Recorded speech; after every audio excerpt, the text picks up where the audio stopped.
Hello दोस्तों, story Aditya YT में आपका स्वागत है। ऐसे नोवेल सुनने के लिए चैनल को लाइक और सब्सक्राइब करें। शुरू करते हैं एक नोवेल, मासूम लड़की से प्यार, पार्ट 7, लास्ट पार्ट, चैप्टर 191। विकास की मम्मी ने अपने आंचल को उसके सर पर रखा और अपनी बेटी को समझाते हुए कहा, जैसा जैसा अभी तुमने अक्षिता और धनी बेटा को करते हुए देखा, बिल्कुल वैसे ही करो। विकास की बहन गौतमी जैसा धनी और अक्षिता ने किया था, उस चीज को याद करके वह विकास को पहले गाल पर हल्दी लगाती है, फिर माथे पर, फिर कंधे और घुटने पर और आखिरी में उसके पैरों पर हल्दी लगाकर हल्दी के रस्म को 3 बार करके पूरा करती है। और इसी के साथ सभी बड़े आकार विकास को भी बारी बारी से हल्दी लगाकर हल्दी की रस्म को पूरा करते हैं। लेकिन कोई था जो बड़े गौर से धनी को देख रहा था। लेकिन सिर्फ एक जोड़ी आंखें नहीं बल्कि 2 जोड़ी आंखें दिव्या पर ही टिकी हुई थी। धनी इतनी खूबसूरत जो लग रही थी और ये दोनों कोई और नहीं, कबीर और देवेश थे।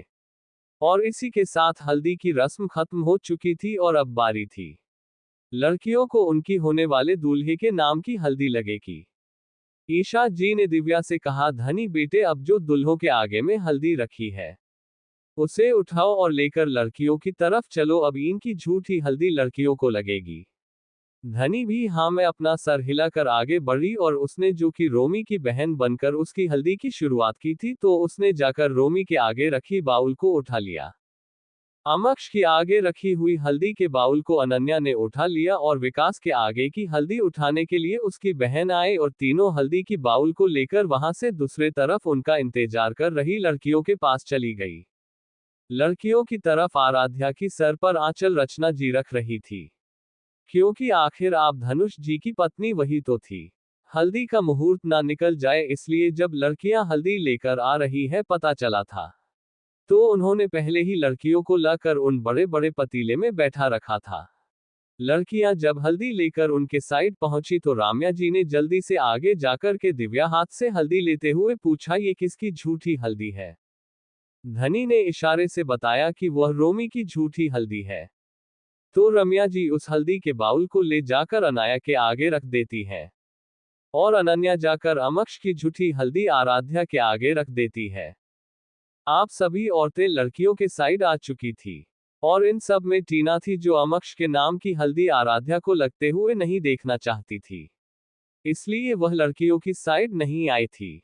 क्योंकि उसने जो प्लान बनाया अमक्ष को आराध्या की अबॉर्शन के बारे में बात कर हल्दी को यहीं पर रोकने की, लेकिन अमक्ष उसके बात पर भरोसा न करके उसने हल्दी की रस्म को रोका ही नहीं, इसलिए वह इस हल्दी में अमक्ष के नाम की हल्दी आराध्या को लगते हुए नहीं देखना चाहती थी।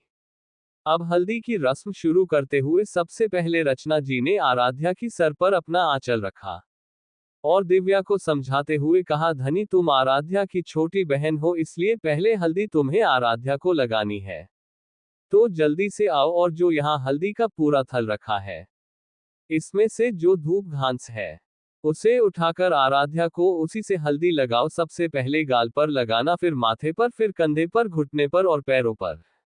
रचना जी की दिव्या को हल्दी लगाने के तरीके के बारे में समझाने पर और इससे पहले धनी ने जो रोमी को हल्दी लगाया था तो उसे याद करके दिव्या नीचे बैठी और उसने धूप घास थाल से उठाकर उसमें थोड़ा सा हल्दी लिया और आराध्या की गाल पर लगाया। आराध्या नम आंखों से दिव्या को देख रही थी, तो धनी ने अपने हाथ को आगे बढ़कर उसकी आंखों से आंसू साफ करते हुए ना में अपना सिर हिलाया, तो धनी के ऐसा करने पर आराध्या झट से उसके गले लगकर अब जोर जोर से रोने लगी थी।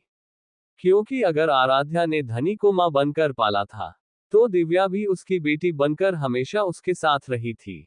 उसे सिर्फ एक बहन और बेटी का नहीं, एक जिंदगी भर की साथी का भी प्यार दिया था उसे, क्योंकि वह दोनों ही हमेशा साथ रहने पर एक दूसरे का सहारा बनती थी।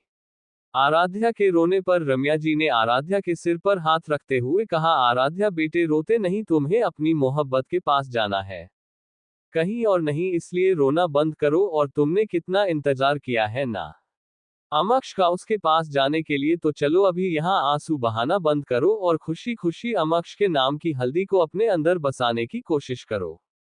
रम्या जी के समझाने पर आराध्या और दिव्या एक दूसरे से अलग हुई और दिव्या ने हल्दी की रस्म को आगे बढ़ाया। दिव्या ने आराध्या को हल्दी लगाना स्टार्ट करते हुए सबसे पहले धूप घास में हल्दी लेकर आराध्या की गाल पर लगाया, फिर उसके माथे पर और उसके कंधे पर लगाया, फिर घुटने पर और पैरों पर लगाया। ऐसा करते हुए धनी ने 3 बार आराध्या को ऐसे ही हल्दी लगाई। उसके बाद थाल में रखे मीठे को चम्मच में उठाकर आराध्या के मुंह के आगे किया। तो आराध्या बस दिव्या का चेहरा ही देख रही थी, फिर उसने मुंह खोलकर मिठाई खा लिया। दिव्या ने आराध्या को मीठा खिलाकर उसे पानी पिलाया और अपने हाथ से आराध्या की बनाए लेकर उंगलियों को अपने कान के पीछे ले जाकर फोड़ा, जिससे धनी की सारी उंगलियां फूटने की आवाज वहां हॉल में गूंज उठी, जो वहां मौजूद सभी को ये बताने के लिए काफी थी कि दिव्या आराध्या से कितना प्यार करती है। दिव्या की आराध्या को हल्दी लगाकर हटाने के बाद अब बारी थी अनन्या की, क्योंकि अनन्या धनी और आराध्या दोनों से छोटी थी। अनन्या आगे आई तो रम्या जी ने उसे भी धनी की तरह ही हल्दी लगाने को समझाया, तो अनन्या ने भी बिल्कुल वैसे ही धनी की तरह करते हुए आराध्या को सबसे पहले धूप घास में हल्दी लेकर उसके गाल पर लगाया, फिर माथे पर, उसके बाद कंधे और घुटने पर लगाकर उसने पैरों पर हल्दी लगाया और ऐसे ही 3 बार हल्दी लगाकर उसने इस अपनी बारी को खत्म करते हुए थाल में से मीठे का एक बाइट लेकर आराध्या के मुंह के सामने किया। लेकिन जैसे ही आराध्या मुंह खोलकर उस मीठे को खाना चाहा तो अनन्या ने उसके आगे से हटा लिया। 2-3 बार आराध्या को ललचाने के बाद अनन्या ने आराध्या को मीठा खिलाकर पानी पिलाया। अनन्या के हल्दी लगाने के बाद अब बारी थी घर के बड़ों की। रम्या जी आगे आए और उन्होंने आराध्या को हल्दी लगाकर मीठा खिलाकर पानी पिलाया और उसकी बलाई लेकर उंगलियों को फोड़ा, तो वह भी पूरी फूटकर हॉल में गूंजने लगी, जिसे देखकर आराध्या मुस्कुरा दी, क्योंकि रम्या जी थी तो धनी की मामी, लेकिन उन्होंने कभी आराध्या को अलग नहीं समझा और हमेशा वही प्यार दिया जो वो दिव्या को देती आ रही थी। अब आराध्या के चेहरे पर मुस्कुराहट छाई हुई थी। अब रचना जी ने रम्या जी को अपनी जगह पर खड़ा किया और वह आगे आए और आराध्या के सामने बैठते हुए उससे बोली, मैं भगवान से तुम्हारे लिए यही प्रार्थना करूंगी कि तुम अपनी जिंदगी में हमेशा खुश रहो, जो दुख दर्द जो तुमने सहे हैं, बर्दाश्त किए हैं, उसकी झलक तक तुम्हारी जिंदगी में कभी ना आए। इतना कहकर रचना जी ने धूप घास में हल्दी लिया और आराध्या की गाल पर लगा दिया। चैप्टर 192। आराध्या उन्हें मुस्कुराकर देख रही थी। कहने को वह दिव्या और आराध्या दोनों की ही तीसरी लेकिन सौतेली माँ थी, लेकिन उन्होंने अब तक ऐसा कुछ नहीं किया था जिससे ये कहा जाए कि वह धनी और आराध्या की सौतेली माँ है, इसलिए वह ऐसा उनके साथ कर रही है। जबकि जब से वह आई थी वह तब से ही उन दोनों का ही दिल जीतने की कोशिश कर रही थी। रचना जी ने आराध्या को 3 बार हल्दी लगाकर अपनी बारी खत्म करके मीठा खिलाकर उसे पानी पिलाया और उंगलियों को उसकी बलाई लेकर फोड़ा, तो उनकी उंगलियां भी फुटकर पूरे हॉल में गूंज उठी, जिसे देखकर आराध्या और धनी दोनों मुस्कुरा दी, क्योंकि वह दोनों भी अपने पापा की खुशी के लिए उन्हें अपनाने का मन बना चुकी थी। अब आ रही थी अनाया को हल्दी लगेगी, लेकिन अनाया की कोई छोटी बहन नहीं थी, इसलिए ये रस्म उसकी तरफ से अनन्या करने वाली थी।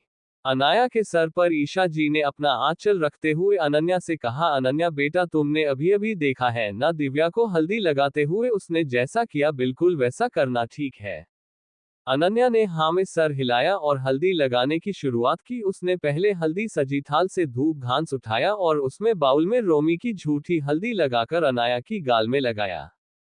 उसके बाद उसकी माथे पर, कंधे पर, फिर घुटने पर और पैरों पर। अनन्या ने ऐसा 3 बार किया। उसके बाद मीठा चम्मच में लेकर अनाया को खिलाया और उसे पानी पिलाई। ऐसा करके अनन्या वहां से उठकर साइड हटी। अब अनाया को हल्दी लगाने दिव्या आई, क्योंकि दिव्या अनाया की भाभी थी। दिव्या ने हल्दी लगाने की शुरुआत की। उसने पहले हल्दी सजी थाल से धूप घास उठाया और उसमें बाउल में रोमी की झूठी हल्दी लगाकर अनाया की गाल में लगाया। उसके बाद उसकी माथे पर, कंधे पर, फिर घुटने पर और पैरों पर। दिव्या ने ऐसा 3 बार किया। उसके बाद मीठा चम्मच में लेकर अनाया को खिलाया और उसे पानी पिलाई। बिल्कुल वैसा ही किया और वह अनाया को प्यार से उसके सर पर हाथ रखकर मीठा खिलाकर पानी पिलाकर उसकी बलाई लेकर उंगलियों को अपने कान के पास लाकर फोड़ा, तो चट चट की आवाज के साथ धनी की पूरी उंगली फूटने लगी। धनी के अनाया को हल्दी लगाने के बाद अब अनहिता की बारी आती है। अनाया को हल्दी लगाने की, जो 9 मंथ प्रेग्नेंट थी। इसलिए वह दिव्या और अनन्या के सहारे से नीचे बैठी और उसने हल्दी लगाने की शुरुआत की। उसने पहले हल्दी सजी थाल से धूप घास उठाया और उसमें बाउल में रोमी की झूठी हल्दी लगाकर अनाया की गाल में लगाया। उसके बाद उसकी माथे पर, कंधे पर, फिर घुटने पर और पैरों पर अनाहिता ने ऐसा 3 बार किया। उसके बाद मीठा चम्मच में लेकर अनाया को खिलाया और उसे पानी पिलाई। उसके बाद अनाया के सर के ऊपर से पैसे घुमाकर न्योछावर किया और उसकी बलाई उतारी। फिर अनाहिता दिव्या और अनन्या के सहारे से खड़ी हुई और साइड में लगे सोफे पर जाकर आराम से बैठ गई। अब बाकी घर की बड़ी लेडीज आए और अनाया को बारी बारी से हल्दी लगाकर साइड हटती गई। दादी भी आए और अनाया को हल्दी लगाकर, मीठा खिलाकर और उसे पानी पिलाकर उसकी बलाई लेकर उंगली फोड़ते हुए अनाया से बोली, मेरी बच्ची हमेशा खुश रहना और रोमी के साथ अपनी आने वाली जिंदगी को बस खुशियों से ही भरना। दादी के इतना कहने पर अनाया रोते हुए दादी के गले लग गई, क्योंकि अब उसे अपना परिवार, जिसके साथ वह बचपन से रही, हर दर्द खुशी बांटी, हर नखरे उठाए, उस परिवार ने उसे वही परिवार छोड़कर अब उनसे दूर जाना था। माना कि रोमी से अनाया को प्यार था, लेकिन वह तो उसका परिवार था। जिस परिवार में उसने जन्म लिया, वह बड़ी हुई, चलना सखी, बोलना सीखी और जिस परिवार के साथ वह इतने सालों तक हंसी खुशी रही, अब उसे उस परिवार को छोड़कर किसी और के परिवार को बसाने के लिए जाना होगा। अनाया के रोने पर दादी की आंखों में भी आंसू आ गए थे और उन दोनों को देखकर वहां मौजूद हर शख्स की आंखों में भी आंसू आ गए थे, क्योंकि यह वक्त ही ऐसा होता है जब एक बेटी अपने घर से विदा होती है तो आंसू आ ही जाते हैं। चैप्टर 193। दादी ने अनाया के सर पर हाथ रखते हुए कहा, रोते नहीं मेरे बच्चे, रोते नहीं। ये तो बेटियों का मुकद्दर होता है कि उन्हें पाल पोस कर बड़ा करो और किसी और के हाथों में सौंप दो। ये तो समाज का नियम है कि राजा महाराजा भी अपनी बेटी को अपने पास नहीं रख सकते। फिर हम तो मामूली इंसान हैं, हम कैसे अपनी बेटियों को अपने पास रख सकते हैं? तुम्हारी दोनों भाभियों को देखो, वह भी तो किसी की बेटी है, लेकिन उन्हें भी हमारे घर की बहू बनकर आना हुआ। इसी तरह तुम हमारे घर की बेटी हो, लेकिन अब किसी और के घर की बहू बनकर जा रही हो। अनाया अब और जोर से दादी के गले लगा कर रोने लगी थी। वही दादी उसे संभाल रही थी तो धनी और अनन्या आकर अनाया को दादी से अलग करती है। वही अनाया को इतना रोते देखकर ईशा भी रोने लगी थी, क्योंकि उन्हीं का तो एक कलेजा का टुकड़ा उनसे दूर हो रहा था। तो उनकी आंखें नम कैसे नहीं होती? कहते हैं बेटी पराई धन होती है। आखिर क्यों ऐसा होता है कि जिस माँ बाप ने जन्म दिया वो बेटी को अपने पास नहीं रख सकते? दादी जी इन बातों को सुनने के बाद अब जाकर अनाया ने रोना बंद किया था। दादी अनाया को सब कुछ समझने के बाद उसके आंसू साफ करके उसके सामने से हट गई। अब बारी थी अक्षिता को हल्दी लगे की, तो अक्षिता की कोई बहन नहीं थी, छोटी, इसलिए उसे हल्दी अक्षत लगाने वाला था। अक्षत जब वहां आया तो मीनाक्षी जी अक्षिता की सर पर आंचल रखते हुए अक्षत से बोली, अक्षत तुम्हारी कोई छोटी बहन नहीं है, इसलिए अक्षिता को तुम हल्दी लगाओगे तो ये जो थल तुम देख रहे हो हल्दी रखा है, इसमें से यह धूप घास उठाओ, उसमें हल्दी लो और अक्षिता को सबसे पहले उसकी गाल पर लगाओ, फिर उसके माथे पर, कंधे पर, घुटनों पर और फिर उसके पैरों पर। ऐसे करके तुम 3 बार अक्षिता को हल्दी लगाओ। फिर मीठे में से उठाकर कुछ मीठा खिलाओ और पानी पिला दो, बस तुम्हें इतना करना है। मीनाक्षी जी के अक्षत को इतना समझाने पर अक्षत ने उन्हें देखते हुए हाँ में सर हिलाया और जैसा उन्होंने कहा था वैसा ही करना शुरू किया। अक्षत ने सबसे पहले धूप घास में हल्दी लगाया, फिर अक्षिता की गाल पर लगाया, फिर माथे पर, कंधे पर, घुटनों पर और सबसे लास्ट में पैरों पर लगाकर उसने ऐसा 3 बार करके रस्म को खत्म किया और मीठे में से कुछ मीठा उसे खिलाया और पानी पिलाया। अब अक्षत का काम हो गया था तो वह वहां से चला गया। अक्षत के जाने के बाद ईशा जी आगे आए और अक्षिता को 3 बार हल्दी लगाकर कुछ मीठा खिलाकर पानी पिलाया और उसकी बलाई ली। अब बाकी घर के सभी बड़े भी एक एक कर आ गया है और अक्षिता को हल्दी लगाकर उसे मीठा खिलाकर पानी पिलाया और उसकी पाल ली। जब सब क्यों हल्दी लग गई तो राशन को खत्म करने के लिए मीनाक्षी जी ने अक्षिता को लास्ट में हल्दी लगाए और उन्हें कुछ देर नाच गाने के साथ वही बैठने दिया। यहाँ राजस्थानी गाने पर राजस्थानी लोग नाच रहे थे। धनी अपने इधर उधर नर्सरी दौड़कर कबीर को देखने की कोशिश कर रही थी। तभी उसे कुछ दूरी पर एक पिलर की सहारे सीने पर हाथ बंधे खड़ा उसे देखते हुए नजर आया। धनी ने कबीर से इशारे से क्या हुआ पूछा तो कबीर में बस नामे अपनी गर्दन हिला दिया। धनी ने कबीर से अपनी नजर हटाई तो उसकी नजरें हल्दी पर चली गई। हल्दी को देखकर दिव्या को एक शरारत सूझी और उसने हल्दी में से जो अलग से हल्दी घोलकर रखी हुई थी उसमें से कुछ अपनी मुट्ठी में भरकर उठाया और वह अपने हाथ पीछे करके कबीर की तरफ चली गई। वह कबीर के पास पहुंची और उसकी आंखों के सारे से पूछी क्या हुआ, यहाँ पर खड़े होकर क्या कर रहे हो, किसे देख रहे हैं आप। कबीर वैसे ही खड़ा प्यार से धनी को देखते हुए आंखों से ही दिव्या की तरफ इशारा किया जैसे कह रहा हो मेरी नजर और किसे देख सकती है। मेरी नजर तो सिर्फ तुम्हें ही देखना चाहती है, मेरी दिव्या को। कबीर की नजरों की भाषा को समझकर दिव्या के चेहरा खुशी से खिल गया। उसने अपने हाथ में भरी हल्दी को आगे किया और कबीर के पूरे चेहरे पर लगा दिया और भागकर महल के दूसरे तरफ जाने लगी। कबीर दिव्या की इस हरकत पर उसके पीछे भागा और उसने धनी को उसके कमर से पकड़कर अपने सीने और दीवार के बीच लगाकर अपनी गाल की हल्दी लेकर उसके पेट और गले सब जगह लगते हुए उससे बोला, अच्छा बच्चू, मुझसे पंगा, तुम मेरे साथ यह हल्दी वाला गेम खेलने चाह रही थी। हाँ, अभी बताता हूं तुम्हें, इसकी सजा तो तुम्हें मिलेगी। चैप्टर 19:4 कबीर के दोनों हाथ दिव्या के कमर पर थे और दिव्या के दोनों हाथ कबीर के सीने पर थे। कबीर अपने हाथ की पकड़ दिव्या की कमर पर मजबूत करते हुए उससे बोला, अब बोलो, मुझसे बचकर कहाँ जाओगी, मैं तो अब तुम्हें कहीं भी जाने नहीं दूंगा। इतना कहते हुए कबीर ने दिव्या को अपनी गोद में उठाया और अपने कमरे की तरफ जाने लगा। उन दोनों को वहां खड़ा देवेश आंखों में गुस्सा लिए बस देख रहा था, क्योंकि वह कुछ कर नहीं सकता था। कबीर और दिव्या को अलग करने की अब तक उसने जितनी भी प्लान्स बनाए थे सब फेल होते जा रहे थे। देवेश ने अपने मन में कहा, कबीर शेखावत, मैं तुम्हें छोड़ूंगा नहीं, तुमने मुझसे मेरे प्यार को छीना है और अब देखो मैं तुम्हें उससे अलग के लिए क्या करता हूँ। तुम उसके पास रहकर भी उसे अपना नहीं पाओगे और मैं उसका बनकर उसकी बाहों में रहूंगा। तभी वहां आरुषि आए और देवेश के कंधे पर हाथ रखते हुए बोली, क्या हुआ, तुम किसे देख रहे हो, तुम्हारी नजरें किसी को देख रही है और गुस्सा भी आ रहा है तुम्हें।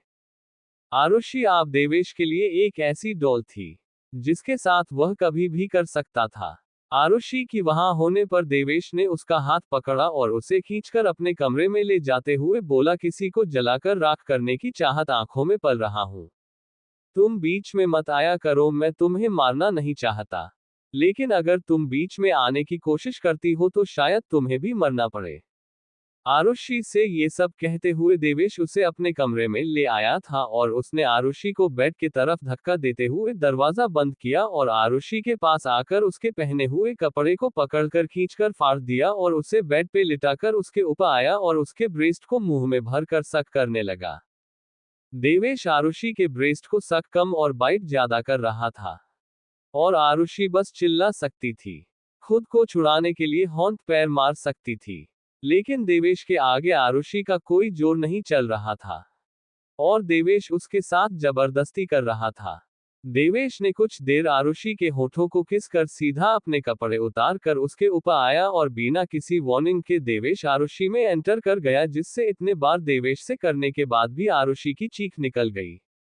आरुषि के चिल्लाने की आवाज कमरे से बाहर जाती अगर देवेश का कमरा साउंड प्रूफ नहीं होता तो।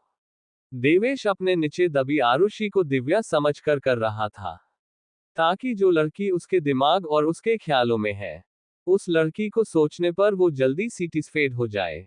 वहीं दूसरी तरफ कबीर और दिव्या के कमरे में कबीर दिव्या अपने गोद से नीचे उतार कर उसे उसकी कमर में हाथ डाल उसे अपने करीब करता है और वहीं दिव्या शर्म से नजरें झुका लेती है। कबीर दिव्या के चीन पर हाथ रख उसके चेहरे को ऊपर करता है और कहता है, अगर तुम ऐसे शर्माओगी तो हम एंजॉय कैसे करेंगे बीवी। जैसे ही दिव्या की नजर कबीर की नजरों से टकराई दोनों ही एक दूसरे में खो गए। कबीर ने सामने टेबल पर रखा रिमोट कंट्रोल उठाया और दीवार पर लगा टीवी ऑन किया तो उसमें कोई म्यूजिक चैनल लगा हुआ था जिसमें सॉन्ग स्टार्ट हुआ था। गाने को सुनकर कबीर के चेहरे पर मुस्कान छा गई। उसने धनी की तरफ देखा और उसके कान में बोला, बीवी मुझे हमारा बेबी जल्दी चाहिए।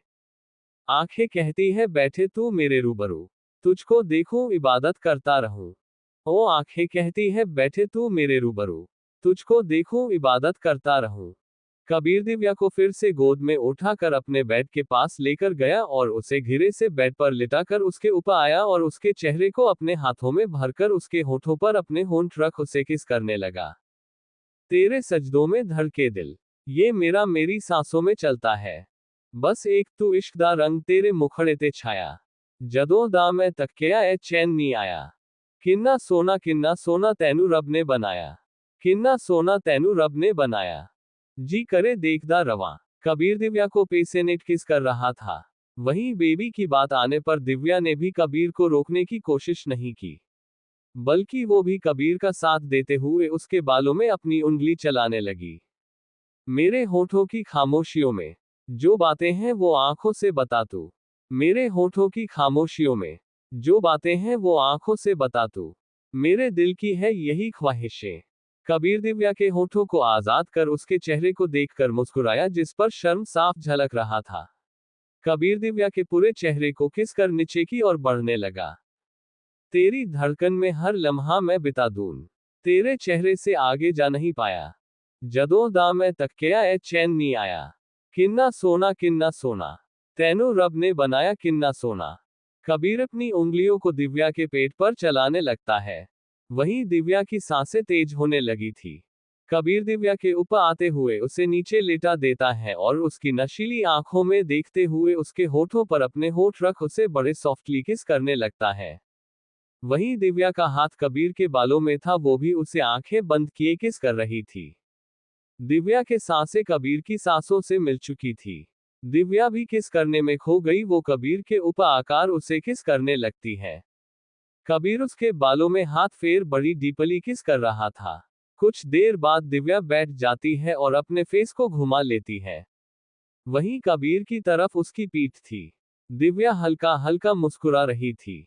कबीर बैठते हुए दिव्या के सारे बालों को उसके पीठ से हटाकर उसके कंधे पर रख देता और उसकी ब्लाउज की डोरी खोल देता है। दिव्या ने डीप बैक नेक गला पहना था, जिसमें एक डोरी का सपोर्ट था। डोरी खुलते ही दिव्या जैसे ही पीछे होने को होती है, कबीर अपने होठों को उसकी पीठ पर फिराने लगता है, जिसे दिव्या ऊपर फेस कर अपनी आंखें बंद कर तेज तेज सांसें लेने लगती है। कबीर किस करते हुए उसकी नेक तक आ जाता है और दिव्या को कमर से पकड़कर उसका फेस अपनी तरफ करता है और उसके ब्लाउज को रिमूव कर दिव्या की आंखों में देखते हुए उसे नेक से लेकर नीचे तक किस करने लगता है। अपने होठों से कबीर दिव्या का हर अंग छू रहा था। कुछ देर बाद कबीर शर्टलेस था। वही दिव्या ने सिर्फ अंडरगारमेंट्स पहने थे। दिव्या भी अब कबीर का साथ देते हुए उसे किस करने लगती है। कैसी कशिश ना जाने है तेरी आंखों में। दिल की तलब है रह लूं मैं इन पनाहों में। है सिर्फ ख्वाहिश तेरी तेरी तमन्ना है। तू ही मेरे दिन में है और तू ही रातों में। आ बाहों में आ तुझको महसूस करने दे। कबीर और दिव्या एक दूसरे में खो गए थे। कबीर दिव्या की अपनी गोद से नीचे लेटा देता है और उसकी आंखों में आंखें डाल उसके पैरों को चूमने लगता है। तेरे जिस्म के हर एक पन्ने पे मेरी रूह से सनम लिखने दे। तेरे सीने की हर एक धड़कन को मेरी सांसों से सनम चलने दे। कबीर अपने पास रखी कैंडल पर फूंक मार उसे बुझा देता है और सिर्फ वहां नाम के लिए एक कैंडल जली हुई थी। कबीर दिव्या के ऊपर आ जाता है और फिर पलट कर उसे अपने ऊपर ले लेता है। गुस्ताखियां ये तेरी कातिल हुई है, जब से निगाहों में तू शामिल हुई है। गुस्ताखियां ये तेरी कातिल हुई है, जब से निगाहों में तू शामिल हुई है।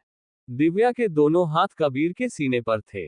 वही कबीर दिव्या के गाल को अपने हाथ में लेते हुए कहता है, आज मैं तुम में पन होकर सब भूल जाना चाहता हूँ। तुम्हारी आंखों के प्यार भरे समंदर में आज डूबकर पनाह भी हो जाए तो कोई गम नहीं। कबीर के इतना कहते ही दिव्या उसके होठों पर अपने हाथ रख देती है और इशारे से दिल बनाते हुए कहती है, हम आपसे प्यार करते हैं इसलिए आप हमें छोड़कर नहीं जा सकते। आगे से पनाह होने की बात अपने की तो हम आपसे नाराज हो जाएंगे हमेशा के लिए। कबीर मुस्कुराते हुए बोला, ठीक है, मेरी बीवी को ये पसंद नहीं तो आगे से मैं नहीं कहूंगा, ठीक है। इतना सुनते ही दिव्या मुस्कुराती है और कबीर के सीने पर अपना सिर रख देती है। कबीर के धड़कन उसे साफ साफ सुनाई दे रही थी।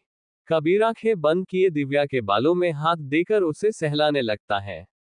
वही दिव्या भी अपनी आंखें बंद कर लेती है।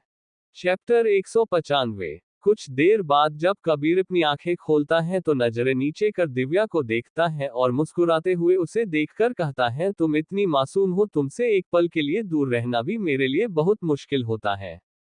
इतना कहते ही जैसे ही वो दिव्या को अपने सीने से हटाकर साइड में लेटाने की कोशिश करता है, वैसे ही दिव्या उसे कसकर पकड़ लेती है। दिव्या की इस हरकत पर कबीर हंसते हुए बोला, अच्छा बाबा तुम यहीं रहो। इतना कहते हुए वो ब्लैंकेट से कवर कर लेता है। लेकिन अब दोनों की जिस्म की गर्माहट दोनों को कुछ कर गुजरने के लिए कह रहे थे। कबीर धीरे धीरे दिव्या की बॉडी को सहला रहा था, ताकि दिव्या अभी उसके एंटर करने के लिए रेडी हो जाए और उसे कोई तकलीफ भी ना हो। कबीर के हाथ अब धीरे धीरे करके दिव्या की पूरी बॉडी पर चलने लगे थे, और कबीर के ऐसा करने से दिव्या की पूरी बॉडी में सिरहन दौड़ना शुरू कर दी थी। दिव्या ने कबीर के हाथ को पकड़कर इशारे से उससे पूछा, क्या कर रहे हैं, मुझे कुछ हो रहा है। कबीर ने दिव्या के ऊपर आते हुए उसके होठों को अपने होठों से छूते हुए कहा, वही जो करने के बाद हमारी जिंदगी में एक फूल खिलेगा और दादी बड़ी दादी बक्षत्रिय माँ दादी और पापा दादा बनेंगे। उसके लिए ये तो करना होगा ना। कबीर के मुंह से इतना सुनते ही दिव्या की नजरें झुक गई। उसे कबीर की ऐसी बातें सुनकर शर्म आ रही थी। दिव्या की नजरें झुकी देख कबीर को उसकी रजामंदी मिल गई थी, तो उसने अब दिव्या के होठों पर अपने होंठ रख उसे डिपली किस करना शुरू कर दिया। दिव्या के हाथ भी कबीर के बालों पर चल रहे थे। कबीर जितने जोर से और जितने पैशन के साथ दिव्या के होठों को चूम रहा था, दिव्या भी उतनी ही जोर से कबीर के बालों को खींच देती, जो कबीर को ये बताने के लिए काफी था कि अब दिव्या भी उसके लय मिलाने लगी है। कबीर धनी को किस करना बंद करके अपना चेहरा ऊपर उठकर उसे देखता है। दिव्या भी अपनी मदहोश नजरों से उसे देख रही थी। तो कबीर ने उससे कहा, हम आगे बढ़े और इस बार मैं खुद को रोकूंगा नहीं, क्योंकि अब मैं चाहता हूं कि कोई तीसरा हमारे बीच आए, हमारे प्यार को पूरा करने के लिए। दिव्या ने अपनी पलकें झुका दी। उसके पलकें झुकाते ही कबीर ने अपने होंठ उसके गर्दन पर रख दिए और उसे चूमते हुए नीचे जाने लगा। दिव्या ने अपनी आंखें कस के बंद कर ली और अपने हाथों को कबीर के बालों में घेर लिया। दिव्या के हाथ कबीर के बालों में थे और कबीर के होंठ दिव्या के सीने से होते हुए उसके पेट तक चले गए। कबीर अपने होठों को दिव्या के पेट पर चला रहा था। दिव्या लंबी लंबी सांस ले रही थी।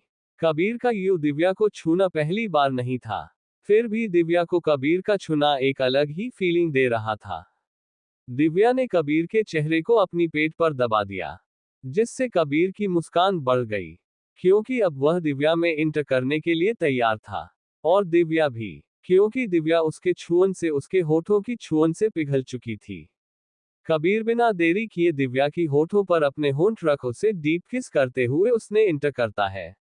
वैसे तो पहले भी कबीर और दिव्या कई बार इंटीमेट हो चुके थे और उनका रिलेशन बन चुका था, लेकिन फिर भी अभी जिस रफ्तार से कबीर ने दिव्या के अंदर खुद को इंटर किया था, दिव्या की आंख से आंसू निकल चुके थे। दिव्या के नाखून कबीर के पीठ पर गड़ रहे थे और कबीर उतना ही खुद को दिव्या के अंदर मूव कर रहा था। कबीर खुद को धनी के अंदर मूव करते हुए दिव्या का चेहरा देख रहा था, जिसमें आंखों से आंसू बह निकले थे। कबीर झुककर दिव्या के दोनों आंखों को चूम कर उसके पलकों को चूमने लगा, तो दिव्या के होंठ भी कबीर के गर्दन पर लिपट गए और उन्हें सहलाने लगे। कबीर दिव्या के चेहरे, कॉलर बोन, उसके गले, सीने, हर जगह चूमते हुए दिव्या के अंदर मूव कर रहा था। कुछ देर में कबीर ने पोजीशन बदलकर दिव्या को अपने ऊपर कर लिया और उसकी कमर को पकड़कर मूव करने लगा। दिव्या भी इस लव मेकिंग को एंजॉय कर रही थी। दिव्या का ऊपर की उठा हुआ था और उसके होंठ कबीर के सीने को सहला रहे थे। वहीं कबीर के होंठ दिव्या के उठे हुए सीने पर थे, जिन्हें कबीर सहला और मसल रहा था।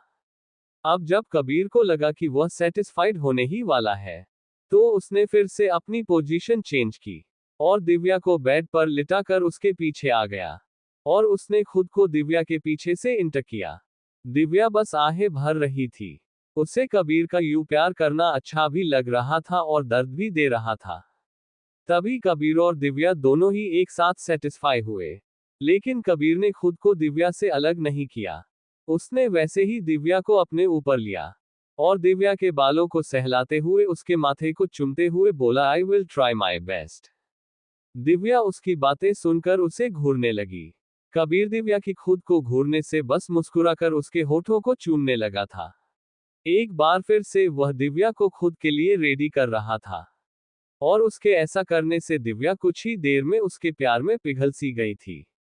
पूरी रात कबीरन तो खुद सोया और ना ही उसने दिव्या को सोने दिया, बल्कि अगर दिव्या को नींद भी आती तो भी वह खुद को अपनी पूरी स्पीड से मूव करने लगता है, जिससे दिव्या उसका साथ देने के लिए मजबूर हो जा रही थी।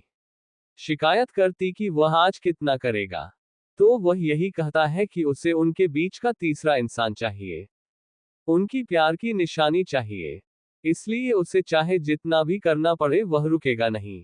कई बार ट्राई करने के बाद जब दोनों साथ में रिलैक्स हुए तो दिव्या कबीर से मुंह फेर कर सो गई।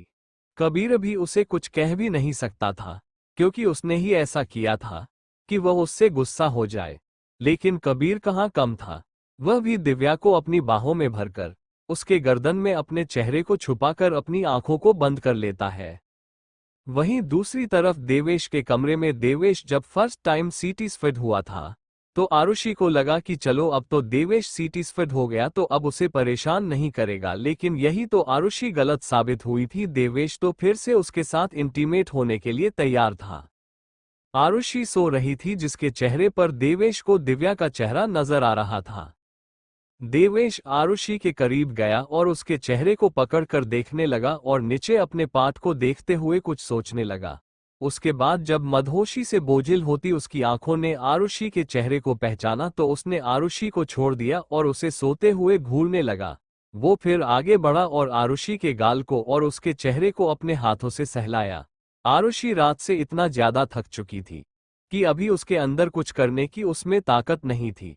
वो नींद में ही दूसरी तरफ करवट लेकर सो गई।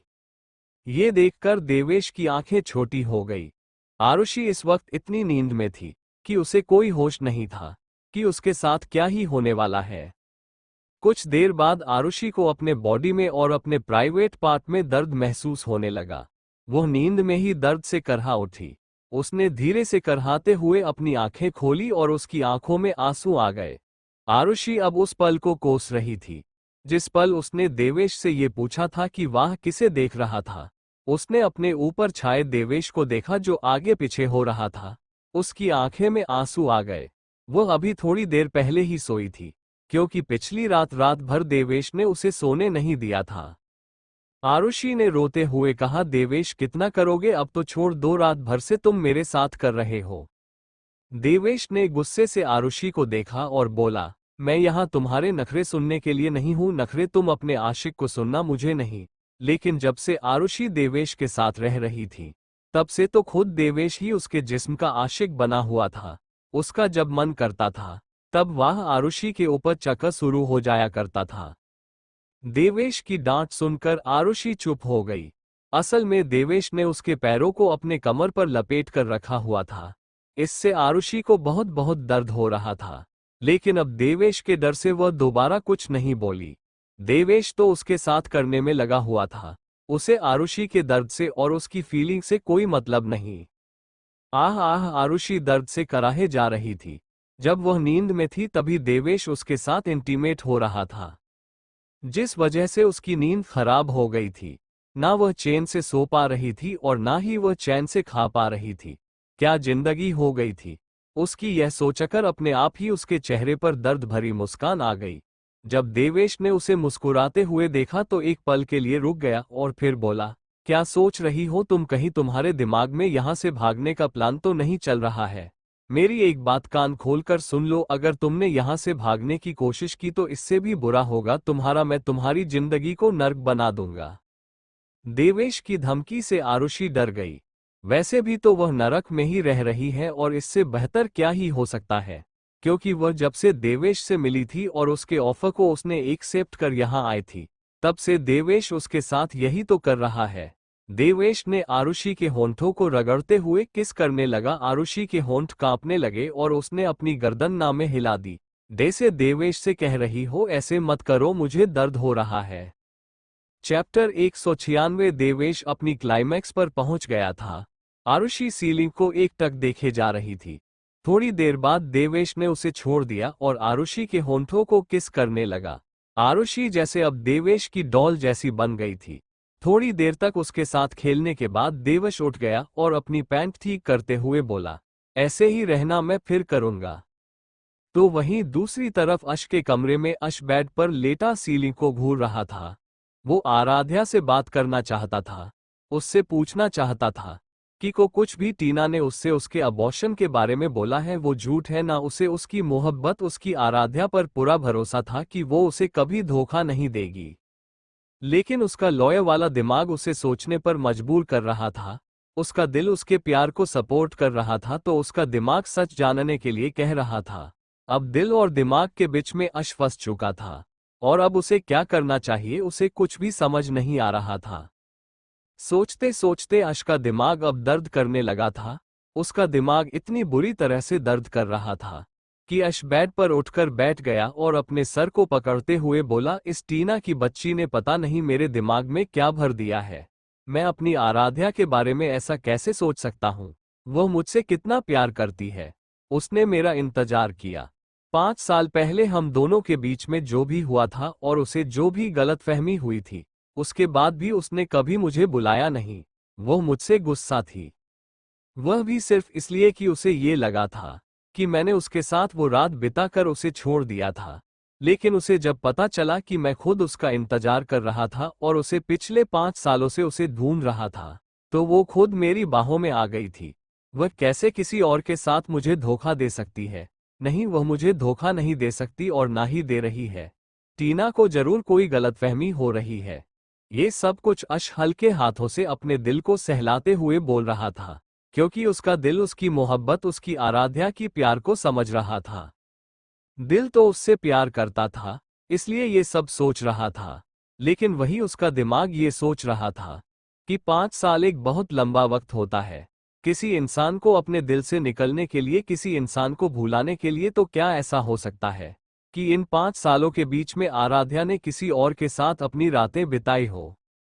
जो टीना ने कहा कि आराध्या ने एबॉर्शन करवाया है, तो वो जिसके साथ अपनी रातें बिता रही थी, उसके बच्चे को उसने गिराया हो। अश का दिमाग उसे एक लॉयर के तौर पर सोचने पर मजबूर कर रहा था और उसका दिल एक प्रेमी की तरह जो आराध्या से बेइंतहा मोहब्बत करता था, उसके लिए उसका दिल धड़क रहा था। अब अश क्या करे उसे ये समझ नहीं आ रहा था। तभी उसने अपना फोन जो साइड टेबल पर रखा था उसे उठाया और अपने असिस्टेंट मिस्टर रानव को फोन किया। कुछ देर रिंग जाने के बाद जब मिस्टर रानव ने अश का कॉल रिसीव किया तो अश ने बिना उनकी कोई बात सुने हुए कहा, रानव, मुझे 5 साल के अंदर में आराध्या रघुवंशी के नाम की पेशेंट की सिटी हॉस्पिटल से अबॉर्शन रिपोर्ट चाहिए। रानव जो आराध्या और अश के रिश्ते के बारे में जानता था, वो अपनी फोन को हैरानी से देख रहा था कि अश आराध्या रघुवंशी ही कह रहा है या किसी और के बारे में बात कर रहा है, या फिर नाम सुनने में उसे ही कोई गलत फहमी हुई है, क्योंकि उसने भी देखा था कि अश 5 सालों में आराध्या के नाम से भी कितना तड़प उठता था। उसे आराध्या का नाम पता नहीं था। उसके लिए आराध्या मिस किस गर्ल थी और उसे भी पता है कि मिस किसी गर्ल का जिक्र उठता था तो अमक्ष कितना बेचैन हो जाता था, क्योंकि उसे उसकी मिस किस गर्ल नहीं मिल रही थी। कितना ढूंढने के बाद वह कबीर के घर पर मिली थी और वह भी उसने उसे अपनाने से मना कर दिया था। तब अमक्ष किस कदर बेचैन हुआ था। रणव ने अश से कहा, आर यू श्योर सर, आपको आराध्या रघुवंशी का अबॉर्शन रिपोर्ट चाहिए या फिर आप नाम बताने में आपको कोई कंफ्यूजन हो रही है? अश ने रानव से कहा, रानव, मुझे कोई कंफ्यूजन नहीं हो रही है। जितना कह रहा हूं उतना करो। मुझे आराध्या रघुवंशी का 5 साल के अंदर में सिटी हॉस्पिटल में हुए अबॉर्शन की रिपोर्ट चाहिए। Is that clear? मुझे कल तक वो रिपोर्ट मिल जाएगी। रानव हैरान तो था, लेकिन फिर उसने कुछ ना कहते हुए कहा, यस सर, मैं वैसे भी कल पहुंच रहा हूं, तो रिपोर्ट लेकर मैं खुद आ जाऊंगा। रणव के एग्री करने पर अश ने कहा, ठीक है, मैं वेट करूंगा। इतना कहकर हम अश ने कॉल कट कर दिया और मुंबई में अभी रात के टाइम अपने बेड पर सो रहा रानव अपने फोन को घूर रहा था कि आखिर कैसा हो ऐसा हुआ जो अश को अपनी होने वाली वाइफ की अबॉर्शन रिपोर्ट निकलवानी है। चैप्टर 197। सुबह का वक्त राजमहल सभी अपने अपने कमरे में थे। वहीं कबीर और धनी के कमरे में कबीर की बाहों में लिपटी दिव्या सो रही थी। जब सूरज के किरणें कमरे में बालकनी से छानकर जाकर कबीर और धनी की चेहरे पर पड़ रही थी तो कसमस आते हुए दिव्या की आंखें खुली। उसकी आंखें खुलते ही उसके सामने एक सूरज की किरणों में खेलती हुई फूलों की तरह नजर आया कबीर का चेहरा, जिसे देखकर धनी मुस्कुराती हुई उसके ऊपर आते हुए उसके माथे को चूम ली। वहीं कबीर, जो पिछली रात दिव्या के साथ इतना रोमांटिक था, उसने दिव्या को कमर से पकड़कर खुद सटाते हुए कहा, दिव्या अभी कुछ मत करो, मैं बहुत थक गया हूं। अगर मैं जाग गया तो फिर तुम्हारे लिए बहुत बुरा होगा, फिर तुम आज का पूरा दिन बेड से उठ नहीं पाओगी। कबीर के इतना कहने पर धनी ने मुक्के से उसके सीने पर मारा, जिसे महसूस कर कबीर मुस्कुरा दिया। लेकिन उसने धनी को छोड़ा नहीं, बल्कि वह दिव्या को बेड पर लेकर पलट गया और उसके सीने पर अपना सर रखकर वापस से अपनी आंखें बंद कर सोने लगा। वही दिव्या भी मुस्कुराते हुए कबीर के बालों पर अपना हाथ चलाने लगी। दिव्या के चेहरे पर एक मुस्कुराहट थी, उसके कबीर की मुस्कुराहट को देखकर, क्योंकि वह अब सिर्फ और सिर्फ अपनी पूरी जिंदगी कबीर के साथ बिताना चाहती थी। खुशी खुशी उसकी जिंदगी बनकर, और कहीं ना कहीं कबीर उसकी जिंदगी बन चुका था, क्योंकि कबीर ने उसे सेल्फलेस प्यार किया था। उसे वह प्यार दिया था जिसकी दिव्या को हमेशा से जरूरत थी। एक सपोर्ट की, प्यार की, एक केयर की, एक छोटे से बच्चे की। जब कोई केयर करता है, उसे प्यार देता है, तो वह बच्चा उस इंसान की तरफ आकर्षित होता है, पिघलने लगता है। वही हाल दिव्या का भी है, क्योंकि दिव्या को कभी वह प्यार मिला नहीं था, लेकिन अब कबीर और उसके परिवार से जब उसे इतना प्यार मिल रहा है, तो उसकी पूरी जिंदगी कबीर की और उसके परिवार के बीच सिमट कर रह गई है। और दिव्या यही तो चाहती है कि वह अपने कबीर की बाहों में सारी जिंदगी गुजार दे। अभी दिव्या, जिसे कबीर ने उठने नहीं दिया था, वो कबीर के बालों में अपनी उंगलियां फिराते हुए खुद भी सो गई थी, लेकिन उसके चेहरे पर बिखरी हुई थी एक मुस्कान जो कभी न मिटने वाली थी।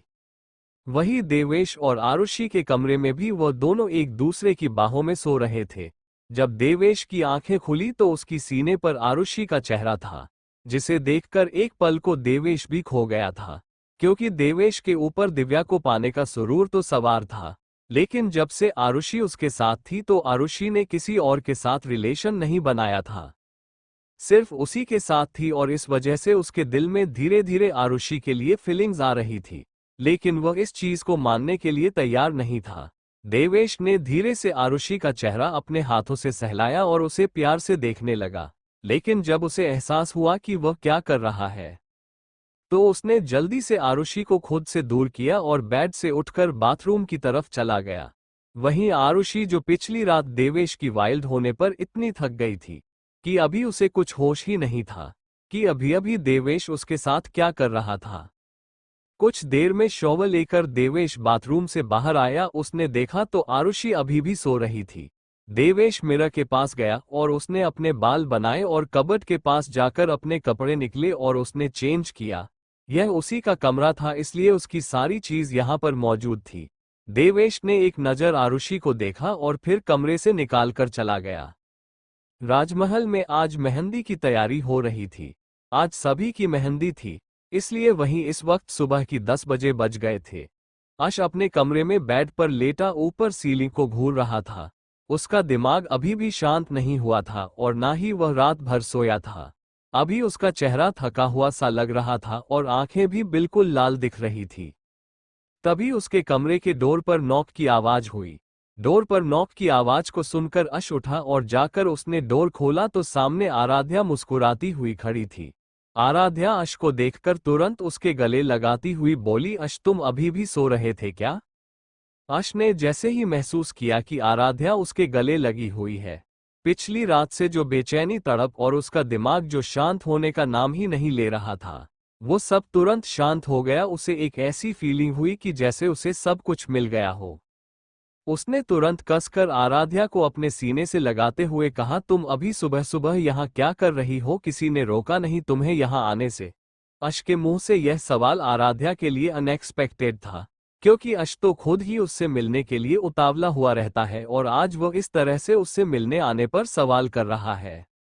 आराध्या ने अश से अलग होकर उसे देखा और फिर उसके चेहरे को थाम कर उससे पूछा, अश तुम ठीक हो ना? मैं हूं तुम्हारी आराध्या, तुमसे मिलने आई हूं और तुम पूछ रहे हो कि मैं यहाँ क्यों आई हूं। किसी ने देखा नहीं, रोका नहीं, क्या हुआ है बताओ मुझे। आराध्या के सवाल से अश को वो सब कुछ याद आया जो कल वो सोच रहा था, लेकिन अभी उसने आराध्या से कुछ कहना या पूछना ठीक नहीं समझा। उसने वापस से आराध्या को अपनी बाहों में भरते हुए उस सुकून को जीने की कोशिश की जिसे वह कल रात से मिस कर रहा था। फिर उसने आराध्या को खुद से अलग किया और उसके चेहरे को थाम कर उसके होंठों पर अपनी होंठ रखकर उसे किस करने लगा। आराध्या को समझ नहीं आया कि सुबह सुबह अश को हुआ क्या है, लेकिन फिर भी उसने कुछ कहा नहीं, बल्कि वो अश का साथ देने लगी। अश जितना आराध्या के होठों को चूस रहा था, उसे किस कर रहा था, उतनी ही राहत उसे महसूस हो रही थी। अश ने अपने दिमाग में कहा, मैं पिछले 5 साल से तुम्हारे लिए तड़प रहा था, तुमसे दूर था।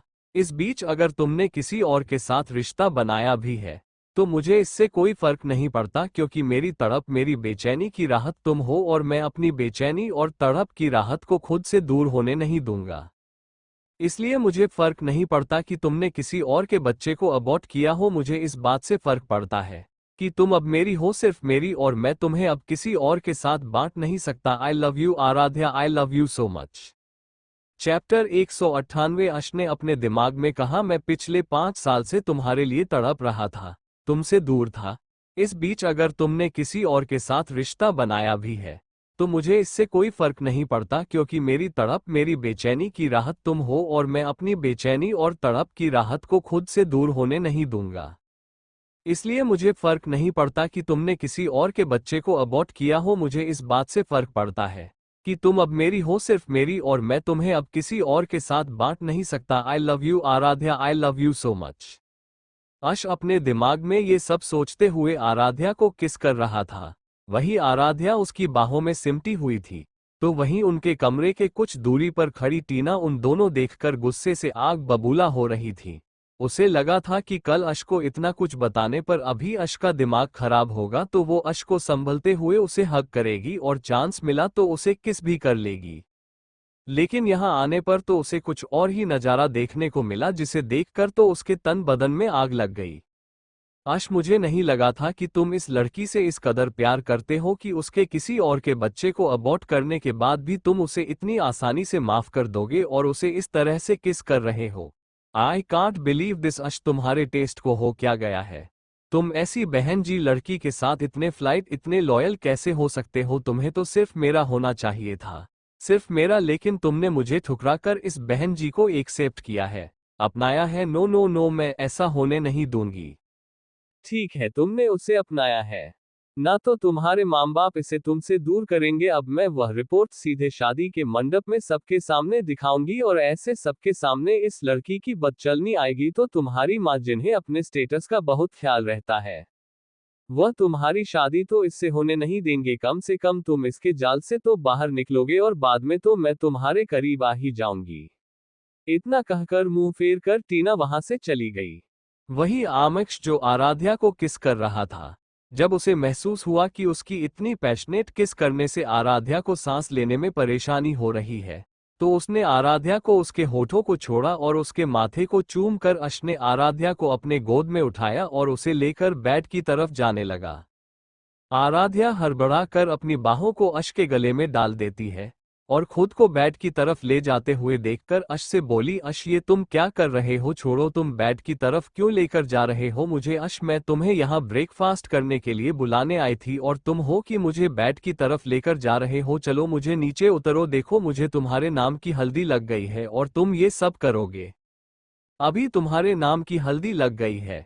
ये सुनकर अश के चेहरे पर मुस्कान खिल गई और उसने आराध्या से कहा, वैसे मैंने कल रात को डिनर भी नहीं किया था, थोड़ी बेचैनी हो रही थी, सोचा तुम्हारे पास आ जाओ, लेकिन तुम सो गई थी, इसलिए मन नहीं माना तुम्हें परेशान करने का। लेकिन अब जबकि तुम खुद मेरे पास चलकर आए हो तो मुझे कल रात का डिनर और अभी सुबह का ब्रेकफास्ट दोनों खाना है और इसीलिए तो तुम्हें बेड की तरफ लेकर जा रहा हूँ। इतना कहकर आमक्ष, जो अब तक बेड के पास पहुंच गया था, उसने आराध्या को बेड पर लेटाया और उसके ऊपर झुकने लगा। आराध्या ने अश के सीने पर अपने हाथ रखकर उसे रोकते हुए कहा, तुम पागल हो गए हो, आज हमारी मेहंदी है और कल हमारी शादी, उसके बाद तुम्हें जो करना है वो कर लेना ना, अभी क्यों ये सब कर रहे हो? तुम ब्रेकफास्ट के लिए चलो, नहीं तो कोई भी हमें बुलाने आ जाएगा, और अगर किसी ने मुझे यहाँ तुम्हारे कमरे में देख लिया ना तो बहुत डांट पड़ने वाली है हम दोनों को। चैप्टर 199। आराध्या अभी डर कर बहुत क्यूट फेस बनाते हुए अश से कह रही थी। अभी अगर कोई उसका चेहरा देखता तो ये बिल्कुल भी नहीं कहता कि यह वही आराध्या है जो दिव्या को बचपन से संभालते हुए आ रही है, जो इतनी मैच्योर है, बल्कि अमाश के सामने वो खुद एक बच्ची की तरह बन जाती है। अश ने आराध्या की बातों को इग्नोर करते हुए कहा, जान हमारी शादी कल हो जाएगी, उसके बाद तो मैं सब कुछ कर ही सकता हूँ। शादी से पहले करने में जो मजा है वो शादी के बाद करने में कहाँ, इसलिए अब तुम मुझे नहीं रोकोगी। अश अभी पूरी तरह से आराध्या में खो जाना चाहता था, ताकि पिछली रात से जो भी उसके दिमाग में सोचा था वो सब उसके दिमाग से एक वहम की तरह निकल जाए, और इसलिए अभी वह आराध्या को परेशान कर रहा था। अमक्ष आराध्या को बेड पर लेटाने के बाद उसके ऊपर झुकने लगा था। वही आराध्या उसके सीने पर हाथ रखकर उसे खुद से दूर धकेलना की कोशिश करते हुए बोली, अमक्ष क्या कर रहे हो, कोई आ जाएगा देख लेगा, और तुम्हें पता है मैं यहाँ हूँ तुम्हारे पास, ये किसी को भी नहीं बताया है मैं, अगर किसी ने तुम्हें और मुझे अभी साथ देख लिया ना तो पता नहीं वह क्या करेंगे। मुझे तो सख्त मना किया गया है तुमसे दूर रहने के लिए, लेकिन मैं भी पागल तुम्हारे प्यार में आ गई तुम्हारे पास।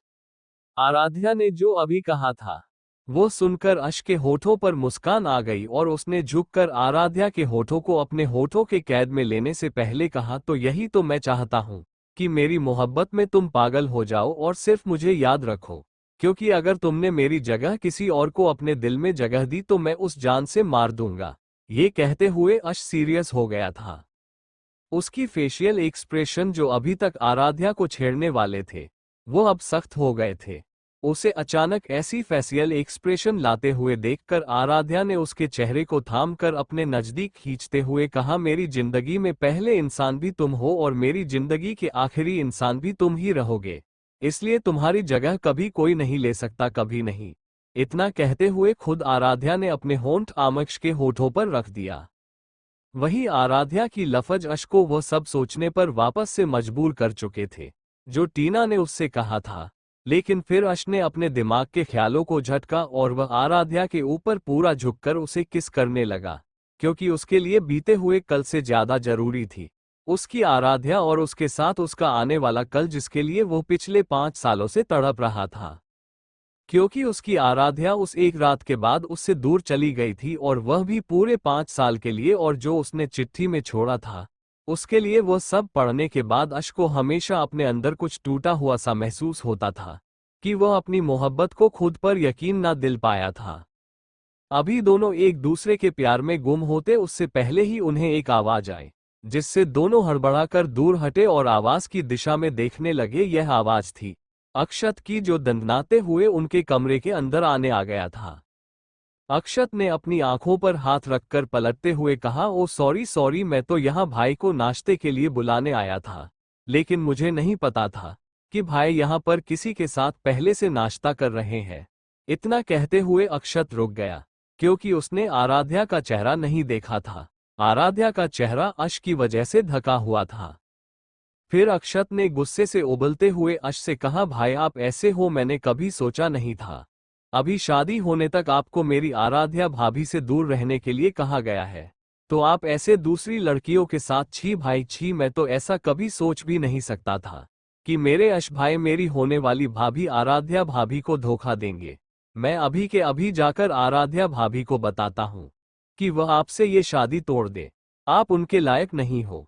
इतना कहकर वह वापस जाने के लिए मुड़ा ही था कि अश तेज कदमों से उसके पास आया और उसकी कॉलर को पीछे से पकड़कर खींचते हुए उससे बोला, ओ नौटंकी, ज्यादा नौटंकी मत दिखा, ये देख ये तेरी भाभी ही है।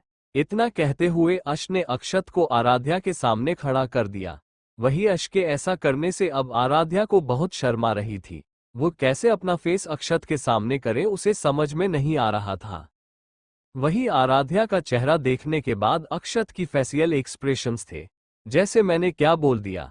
अक्षत ने अपने दांत दिखाते हुए आराध्या से कहा। आराध्या भाभी आप सॉरी सॉरी, मुझे ना कोई गलतफहमी हो गई थी। मेरे भाई ऐसे नहीं है, वो ऐसा कर ही नहीं सकते हैं। आपसे वो कितना प्यार करते हैं। इतना कहते हुए अक्षत पूरी बत्तीसी आराध्या और अश दोनों को दिखाने लगा। लेकिन फिर अक्षत के दिमाग की बत्ती जली और उसने अश को ब्लैकमेल करते हुए कहा, वैसे भाभी को तो आपसे मिलना माना है और आपको भी भाभी से मिलना माना है, फिर यहाँ दिन दहाड़े भाभी आपके कमरे में क्या कर रही है? अक्षत की यह बात सुनकर आराध्या उसका चेहरा देखने लगी थी। वो जैसे कुछ बोलती तभी आमिक्ष ने अक्षत से कहा, तुझे क्या चाहिए वो बोल। एक बार फिर से अक्षत ने अपनी बत्तीसी दिखाई और अश से कहा, वह ना मुझे न्यू लैम्बोर्गिनी चाहिए, लेकिन डैड मुझे लेकर नहीं दे रहे हैं।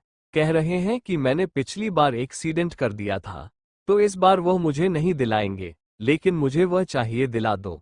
इतना कहते हुए अक्षत पप्पी फेस बनाने लगा था। अश अपने हाथ को अपने गर्दन के पीछे ले गया और अपने बालों को सहलाते हुए अक्षत से बोला, तू खुद कमाता है ना, तो अपने पैसे से जाकर लेना।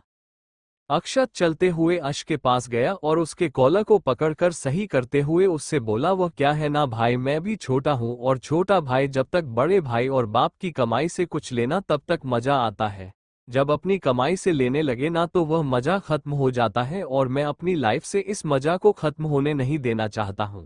इसलिए मैं अपने पैसे से नहीं लूंगा, आप लेकर दो, और अगर आप नहीं लेकर दोगे तो। इतना कहते हुए अक्षत आराध्या की तरफ मुड़ा और एक अलग ही ढंग से मुस्कुराने लगा, जिसे देखकर आराध्या की बोन्हें भी तन गई, जैसे वह सोच रही हो कि यह मेरी तरफ देखकर ऐसे क्यों हंस रहा है। और वही अक्षत को ऐसे हंसते हुए देखकर अश ने उसके चेहरे को पढ़कर अपनी तरफ किया और उससे बोला, ठीक है मेरे बाप, ले दूंगा तुझे, ठीक है। अब तू अपना यह मुंह बंद रखना कि तेरी भाभी यहाँ मेरे कमरे में थी, अब बोल क्यों आया था यहाँ? चैप्टर 200। अक्षत ने हंसते हुए कहा, वह मॉम आपको नाश्ते के लिए बुला रही थी, चलो चलो। फिर वह आराध्या की तरफ बढ़ा और उसका हाथ पकड़कर उसे बेड से उठाते हुए बोला, भाभी जल्दी चलो, इससे पहले कि कोई और आकर आपको यहाँ देख ले। भाई के साथ इससे पहले आप मेरे साथ चलो। इतना कहकर अक्षत आराध्या को अपने साथ लेकर जाने लगा। वही आराध्या भी चुपचाप उसके साथ जा रही थी। तो अश ने कहा, तुझे जो चाहिए था तूने ले लिया ना, तो उसे कहाँ लेकर जा रहा है? उसे तो छोड़ कर जा। अक्षत अश के इस बात पर मुस्कुराते हुए बोला, आपको और पैसे खर्च करने हैं क्या? क्योंकि आपको और भाभी को अगर कोई और भी देखा तो वह भी शादी होने से पहले आपके साथ भाभी को और आप जो साथ थे वह बात किसी को ना बताने के लिए आपको किसी चीज के लिए ब्लैकमेल कर सकता है। इसलिए मैं भाभी को अपने साथ लेकर जा रहा हूँ, चुपचाप से आ जाओ नाश्ता करने। इतना कहते हुए अक्षत आराध्या को लेकर वहां से चला गया और आमिक्ष अपनी किस्मत पर और अपने भाई को कोसते हुए खुद भी नाश्ता करने के लिए डाइनिंग हॉल की तरफ जाने लगा। अक्षत आराध्या को लेकर डाइनिंग टेबल के पास आ गया था। आराध्या चुपचाप अपने चेयर पर जाकर बैठ गई, वहीं उसके पीछे अक्षत और अश भी अपनी अपनी चेयर पर बैठ गए थे, और जब से आराध्या बैठी तब से उसने अपनी नजरें ऊपर नहीं उठाई, और वहीं पर बैठे अश और अक्षत दोनों की ही नजरें आराध्या पर ही टिकी हुई थी, और आराध्या को पता था कि दोनों उसे देख रहे हैं, लेकिन उसने अपनी नजरें उठाकर उन दोनों की तरफ देखा तक नहीं। वही मीनाक्षी जी अश को आराध्या की तरफ देखते देखकर उसे को देखते हुए बोली, क्या हुआ अश, तुम इस तरह से मेरी होने वाली बहू को क्यों नजर लग रहे हो? अगर उसे नजर लगी और तबीयत खराब हुई तो फिर मैं तुम्हें नहीं छोड़ूंगी अश, मैं तुम्हारी इतनी पिटाई करूंगी कि तुम इस तरह से घूरना बंद कर दोगे उसे। अश ने मुंह बनाते हुए कहा, मॉम वह मेरी होने वाली बीवी भी है, मैं उसे देख नहीं सकता क्या? इस बात को सुनकर अक्षत ने उसे टोंट मारते हुए कहा, आप उन्हें देखने के अलावा सब कुछ कर सकते हो, लेकिन अभी नहीं, शादी के बाद। वैसे सुबह सुबह के रोमांस की क्या बात होती है ना भाई, अगर आपको भाभी सुबह सुबह मिल जाए तो आप तो उन पर टूट पड़ोगे। अक्षत की इस बात को वहां बैठे कोई समझ नहीं रहा था, शिवाय अश और आराध्या के। आराध्या जो नाश्ता कर रही थी उसके हाथ रुक गए और अब जाकर उसने अपनी नजरों को उठाकर पहले अश के तरफ देखा, फिर अक्षत की तरफ देखने लगी। तो वहीं अक्षत की बात सुनकर अश ने अक्षत के पैरों पर टेबल के नीचे से जोर से लात मारी, जिससे अक्षत के मुंह से जोर से चीख निकली, जिससे सब उसे देखने लगे। अक्षत किसी को कुछ बता पाता उससे पहले ही अश ने घेरे से उसके कान में कहा, अगर किसी को बताया ना कि आराध्या सुबह मेरे कमरे में थी तो अपनी लैम्बोर्गिनी भूल जा और मैं डैड से बोलकर तेरा रेसिंग करना भी बंद करा दूंगा। तुझे क्या लगता है कि मुझे कुछ पता नहीं है? मुझे सब पता है, मैं बस किसी को बताता नहीं हूँ। आश के ये सब कहने से अक्षत ने उन सबको देखा जो उसे ही देख रहे थे। तो उसने कहा, वो नाश्ते में मिर्च बहुत है, तो कोई कैसे खा सकता है? और आपको तो पता है ना मॉम कि मुझे मिर्च बिल्कुल पसंद नहीं है। अब मिर्च खाकर मेरे मुंह से चीखें बाहर निकलेगी ना, कोई सॉन्ग तो गाऊंगा नहीं मैं। उसकी अटपटी बात को सुनकर मीनाक्षी जी ने उसे घूर कर देखते हुए कहा, तुम चुपचाप से वहां रखा जूस या फिर पानी भी पी सकते हो, इस तरह से चिल्लाने की क्या जरूरत थी? मीनाक्षी जी की बात सुनकर अक्षत का मुंह बन गया था। चैप्टर 201। एक तो अश ने पहले ही उसके पैर पर जोर से लात मारी और अब उसकी मां उसे ही डांट रही थी। अश को घूरते हुए अक्षत ने अपनी मां से कहा, मुझे पता नहीं था जूस और पानी पीने का, इसलिए मैं चीख पड़ा। और मॉम, मैं आप ही बेटा हूं ना, तो आप मुझे प्यार करने के जगह, मेरी केयर करने की जगह मुझे डांट रही है।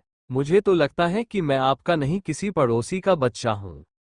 अभी मीनाक्षी जी अक्षत से कुछ कहती तब तक वहां पर कबीर और धनी आ गए।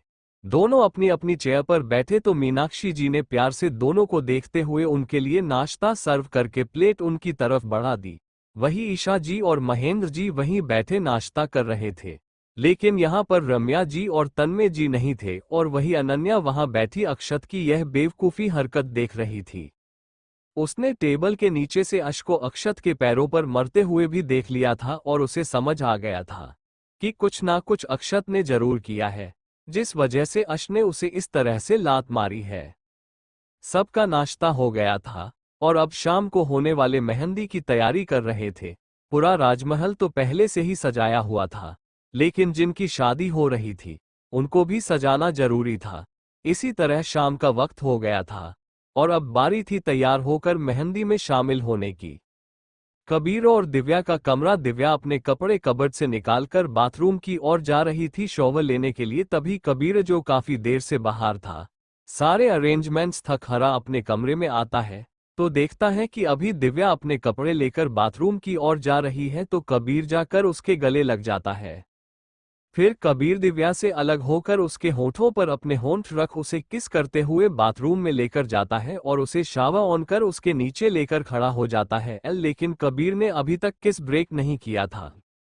कबीर और दिव्या के ऊपर शावर का पानी गिरकर उन दोनों को भिगो रहा था और कबीर दिव्या को उसके कमर से पकड़कर खुद से चिपकाए किस कर रहा था। दिव्या भी बिना कबीर से कुछ कहे उसके बाल सहलाते हुए उसका पूरा साथ दे रही थी। करीब 15-20 मिनट बाद जब दिव्या और कबीर दोनों को ही सांस लेने में तकलीफ होती है, तब कबीर दिव्या के होंठों से अपने होंठ अलग कर लंबी लंबी सांस लेने लगता है। और दिव्या को अपनी प्यासी निगाहों से देखने लगता है। दिव्या भी लंबी लंबी सांसें भरते हुए कबीर को ही देख रही थी। कबीर दिव्या के करीब आकर उसके बदन से उसके कपड़े खोलने लगता है। दिव्या कबीर के हाथ पकड़ रोकते हुए उससे इशारे में पूछती है, कबीर आप ये क्या कर रहे हो?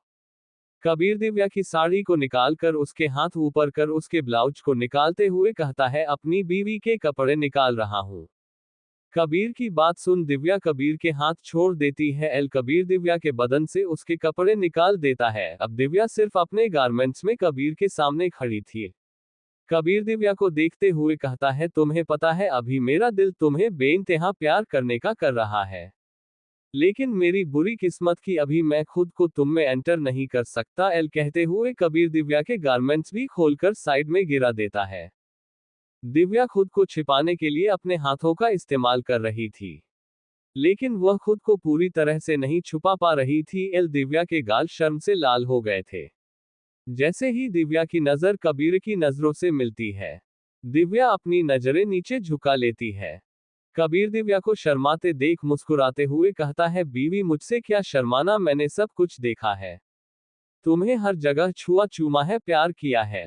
दिव्या कबीर के टाई को पकड़कर उसे अपने करीब खींचते हुए इशारे से कहती है, हब्बी मुझे आपसे नहीं आपकी इन निगाहों से शर्मा रही है। और हब्बी बस कुछ दिन इंतजार कर लो, फिर आप जितना चाहो मुझसे प्यार कर सकते हो। दिव्या का इशारों में हब्बी कहना कबीर के चेहरे पर स्माइल बिखेर देती है। और कबीर दिव्या को बाथरूम के मिरर वॉल पर आगे से सटाकर उसके पूरे पीठ को चूमने लगता है, जिससे दिव्या भी मदहोशी भरी सिसकियां लेने लगती है, जो कबीर को उसके कानों में किसी मीठे सूर की तरह लग रही थी। लेकिन कबीर जानता था कि वो ज्यादा देर ऐसा नहीं कर सकता है। इसलिए वो साइड में रखे लुफा को उठाकर उसमें शावर जेल डालकर दिव्या के बॉडी को साफ करने लगता है। कबीर दिव्या को नहलाकर उसे टॉवल में लपेटकर उसे बाथरूम में बने स्लेब पर बैठाकर खुद शावर लेने लगता है। दिव्या कबीर को देखती रहती है। कबीर शावर लेकर बाथरोब पहनकर दिव्या के पास आता है और उसे अपने बाहों में उठाकर रूम में लेकर जाता है। कबीर दिव्या को ड्रेसिंग टेबल पर बैठाकर पहले उसके गीले बालों को हेयर ड्रायर से सुखाता है। फिर उसके लिए कबर्ड से उसके मेहंदी में पहनने के लिए कपड़े निकालकर खुद उसे पहनाता है। कबीर दिव्या को उसके कमर से पकड़कर खुद से चिपकाकर मिरर में दिव्या को देखते हुए उसके दोनों हाथों को दिखाते हुए उससे कहता है, बीवी आज एक बार फिर से तुम्हें मेरे नाम की मेहंदी लगेगी, बस फर्क सिर्फ इतना होगा कि उस वक्त तुम्हारी मर्जी के खिलाफ लगाई गई थी और आज तुम्हारी मर्जी से पूरी रस्मों के साथ लगाई जाएगी। दिव्या कबीर के गाल छूते हुए मिरर में देखते हुए इशारे से बोली, आज आप मुझसे कितना प्यार करते हो ये भी मेरी हाथों में लगी मेहंदी से पता चल जाएगा। कबीर कन्फ्यूजन से मिरर में दिव्या को देखते हुए पूछता है, मैं तुमसे कितना प्यार करता हूँ ये तो मैं भी नहीं बता सकता, फिर तुम्हारे हाथों लगी मेहंदी से कैसे पता चलेगा। दिव्या कबीर के गाल पिंच करते हुए इशारा करने लगी, ओहो कबीर आप कितने बुद्धू हो, आपको नहीं पता मेहंदी जिसके नाम से लगती है ना हाथों में मेहंदी का रंग जितना चढ़ता है उससे पता चलता है कि सामने वाला आपसे उतना ही प्यार करता है। तो आज देखते हैं कि मेरे हाथों में आपके नाम की मेहंदी कितनी रचती है और आप मुझसे कितना प्यार करते हो। कबीर दिव्या के गाल पर अपने होंठ चलाते हुए कहता है, मुझे वो सब नहीं पता, मैं बस इतना बता सकता हूँ कि मेरी सांसें अब तुम्हारे नाम से चलती है। ओहो ओहो ओहो तभी उन्हें अपने पीछे से किसी के खांसने की आवाज आती है। दिव्या हड़बड़ाकर कबीर से अलग होकर पीछे देखती है तो उनके पीछे अनन्या खड़ी उन्हें देख मुस्कुरा रही थी। तुम यहाँ क्या कर रही हो, तुम्हें इतना नहीं पता कि कमरे के अंदर आने से पहले नॉक करना चाहिए। कबीर थोड़ा सा उखाड़ते हुए कहता है, क्योंकि अनन्या उनके रोमांस के बीच आ गई थी। अनन्या आगे आकर कबीर के गले में अपनी बाहें डालकर उससे बोलती है, वो क्या है ना जीजू, आपका और दी का रोमांस देखे बहुत दिन हो गया था, इसलिए आपका रोमांस देखने के लिए बिना नॉक किए अंदर आ गए। ऐसे जीजू आप बहुत हॉट लग रहे हो। ऐसे में अनन्या कबीर के बाथरोब से झांकते ब्रॉड चेस्ट को देखकर बोलती है। तो कबीर भी अनन्या के गले में अपनी बाहें डालकर उससे बोला, क्या बात है साली साहिबा, आज तो आप भी बहुत खूबसूरत लग रही है। आपको देखकर लगता है कि बेचारे अक्षत की जान लेने का इरादा है आपका। चैप्टर 202 क्या यार जीजू, मैं यहाँ आपसे फ्लर्ट कर रही हूँ और आप हो कि आप मेरे साथ ही फ्लर्ट कर रहे हो। अनन्या अपना मुंह बनाते हुए कहती है। दिव्या दोनों को देख हंसने लगती है। तो कबीर अनन्या को गले लगाकर दिव्या को अपने हाथ से अपने पास आने का इशारा करता है। दिव्या कबीर के पास आती है तो कबीर अनन्या के साथ उसे भी हक कर लेता है। अनन्या कबीर को खुद से अलग करते हुए कहती है, जीजू अब प्यार बहुत हो गया, अब हम दी को अपने साथ ले जाते हैं, हमें मेहंदी के लिए रेडी भी होना है। कबीर दिव्या को तो छोड़ देता है लेकिन अनन्या को उसके कमर से पकड़कर उससे कहता है, तो दिव्या को जाने देते हैं और तुम मेरे पास रुक जाओ, रोमांस करने के लिए तुम्हें तो मेरा रोमांस देखना था। अनन्या कबीर को धक्का देकर उसे जीभ चिढ़ाकर दिव्या को वहां से लेकर चली जाती है और अनन्या की हरकत देख कबीर हंसने लगता है। उनके जाने के बाद कबीर आराम से बेड पर लेट गया और उसने ऊपर देखते हुए कहा, भगवान जी मैंने आपको कभी नहीं माना क्योंकि आपने उस इंसान को दर्द और तकलीफ दिए हैं जिसे मैं बेइंतहा मोहब्बत करता हूँ। मेरी माँ की मोहब्बत सच्ची थी, मेरे पापा की भी मोहब्बत भी सच्ची थी, लेकिन फिर भी आपने उन दोनों की किस्मत में जुदाई लिखी। दोनों बिना कुछ किए एक दूसरे से दूर रहे, एक दूसरे की दर्द में तड़पते रहे और इसलिए मैंने आपको मानना छोड़ दिया और आज भी नहीं मानता, लेकिन हाँ आपको दिल से शुक्रागुज़ारी कहता हूँ क्योंकि आपने मेरी जिंदगी में मेरी दिव्या को भेजा। माना वह बोल नहीं सकती लेकिन उसका रहना ही मेरी जिंदगी है, इसके लिए आप मुझसे जो चाहे ले सकते हो लेकिन मेरी दिव्या को नहीं, मैं उससे बहुत प्यार करता हूँ, बहुत। कबीर इतना कहते हुए मुस्कुरा रहा था तभी हर्षित उसके कमरे में आया। डोर खुला होने से हर्षित सीधे कमरे के अंदर ही आ गया था। वो बेड के पास आया और कबीर के पास लेटकर उसकी सीने पर अपना सर रखते हुए बोला, क्या बात है, आज मेरा भाई खुद से बातें कर रहा है, वैसे क्या तुझे लव्यारुषि हो गया है जो तू ऐसे अकेले में बैठे बातें कर रहा है। ओह सॉरी, बैठे हुए नहीं लेटे हुए बातें कर रहा है। कबीर ने हर्षित के सर को अपने सीने पर दबाते हुए कहा, वह क्या है ना भाई, मुझे वो जो आपको भैया बोलती है ना उसकी हरकतें याद करके हंस रहा था और वही उसके लिए आपके सो कॉल्ड भगवान जी को थैंक यू कह रहा था। भगवान जी को थैंक यू कह रहा था। ये सुनकर हर्षित हैरानी से कबीर का चेहरा देखने लगा और उसने कहा, तू सच कह रहा है, आज तूने भगवान को थैंक यू कहा? कबीर अनूप को अपने ऊपर से धक्का देकर बेड पर गिराते हुए उठकर कबर्ड के पास जाते हुए बोला, हाँ सोचा जैसे भी उनकी वजह से दिव्या मुझे मिली है तो थैंक यू कह दूं, क्योंकि मेरी जिंदगी में उसके आने की बाद सिर्फ खुशियां ही खुशी आई है। उसने मुझे हर लम्हा में संभाला है, सावरा है, मेरी मोहब्बत को उसने अपने दिल में जगह दी है, तो इसलिए थैंक यू बोल दिया आपके भगवान जी को। कबीर के इतना कहने पर हर्षित जल्दी से बेड से उठा और कबीर को साइड हग करते हुए बोला, वह मेरे भाई तू तो धीरे धीरे करके रास्ते पर आ रहा है, बस ऐसे ही धनी के साथ रह, वह तुझे पूरी तरह से रास्ते पर ले आएगी, क्योंकि तू पहले बिगड़ चुका था, अब सुधर रहा है। इतना कहकर हर्षित कबीर के कंधे पर किस करके जाते हुए बोला, थोड़ी देर में मेहंदी की फंक्शन शुरू हो जाएगी, जल्दी आना। जिस साइड कंधे पर हर्षित ने कबीर के किस किया था वहां कबीर साफ करते हुए बोला, ये भाई भी ना कभी कभी गर्लफ्रेंड वाली हरकत करते हैं। इतना कहते हुए कबीर मुस्कुरा रहा था, क्योंकि हर्षित उसे सिर्फ भाई का प्यार नहीं देता था, उसे एक पिता के रूप में संभालता भी था, जिसके लिए वह भगवान जी को जितनी ही बार थैंक यू बोले वह कम होगी। कबीर ने कपड़े निकाले और वह रेडी होने के लिए बाथरूम में चला गया।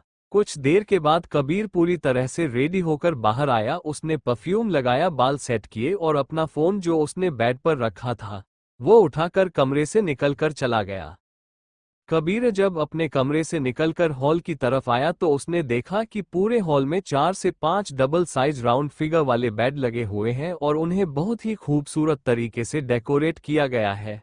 ग्रीन पत्तियों की झालर बने हुए थे और रेड और येलो फूल की कॉम्बिनेशन में छोटी छोटी फूल बेड के किनारे पर लगे हुए थे और उसके जस्ट ऊपर में झूमर लगी थी और झूमर से नीचे लटकती हुई ग्रीन और रेड फूलों की पत्तियों के साथ झालर बहुत ही खूबसूरत लग रहा था। और वहीं उन बेड की पास में छोटे छोटे टेबल जैसे भी रखे हुए थे, जिन पर और भी पीले फूलों की पंखुड़ियां और लाल फूलों की पंखुड़ियां से सजाया गया था, जिस पर मेहंदी की थाल रखने वाली थी।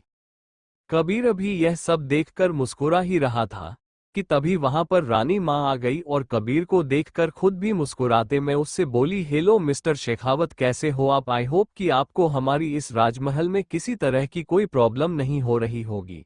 इस आवाज को सुनकर कबीर उनकी तरफ मुड़ा और उन्हें देखा तो उसके सामने एक 60 से 65 साल की उम्र की औरत खड़ी थी, जिन्होंने कॉटन की ग्रीन कलर की साड़ी पहनी थी, गले पर मोतियों की माला और चेहरे पर एक तेज व बहुत अट्रैक्टिव लग रही थी।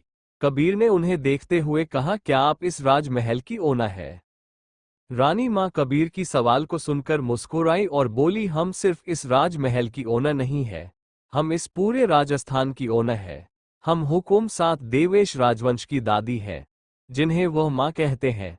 देवेश का नाम आने पर कबीर की बोन्हें चढ़ गई थी, लेकिन फिर वह अब देवेश की दादी के साथ तो कुछ कह नहीं सकता था, इसलिए उसने कहा, मुझे नहीं पता था कि आप देवेश राजवंश की दादी हैं, लेकिन हाँ मानना पड़ेगा कि आपका यह महल बहुत खूबसूरत है और आपका ये राजस्थान बहुत खूबसूरत है।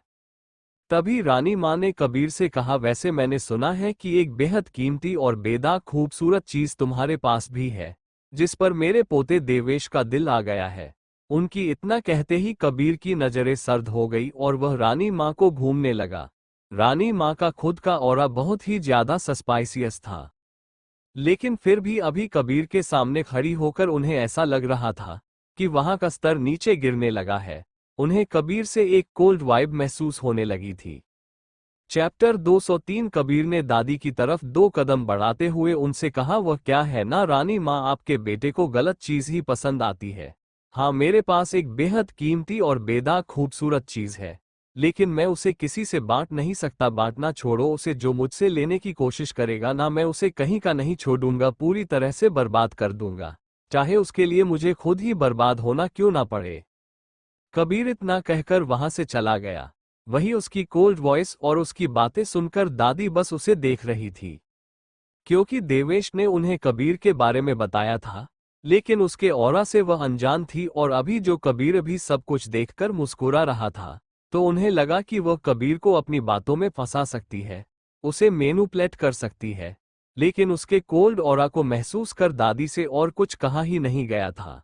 वो बस कबीर को वहां से जाते हुए देख रही थी। वहीं उनसे कुछ दूरी पर खड़ा देवेश जो उनकी बातें सुन रहा था, उसके होंठ की मुट्ठी कस गई थी।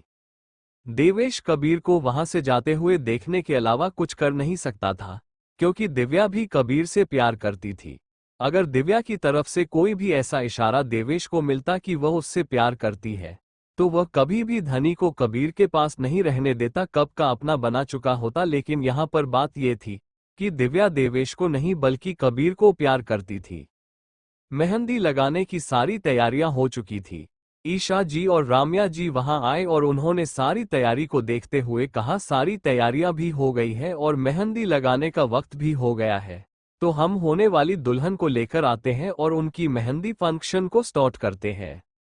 रम्या जी ने ईशा जी से कहा, ठीक है आप जाइए, उन्हें लेकर आए, मैं आराध्या को लेकर आती हूँ।